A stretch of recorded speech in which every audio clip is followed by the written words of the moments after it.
ওহ, পায়েস, খাসির মাংস, মুরগির মাংস, দু রকম, মানে ব্যাপারটা পায়েস, চাটনি, পাঁপড়, মনে হচ্ছে কোনো অনুষ্ঠানে খাওয়া খাচ্ছি। অ্যাকচুয়ালি এটা কেন মনে হচ্ছে, 3টে দিন নিরামিষ খাইছি, আলু সিদ্ধ, ভাত, ঘি, তারপরে 3 দিন কোথায়? শনি, আর রবি, সোম, মঙ্গল।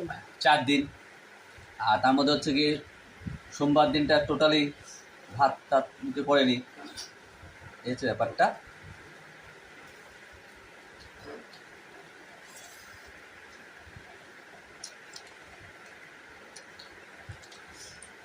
হেভি হয়েছে খাসি মাংসটা।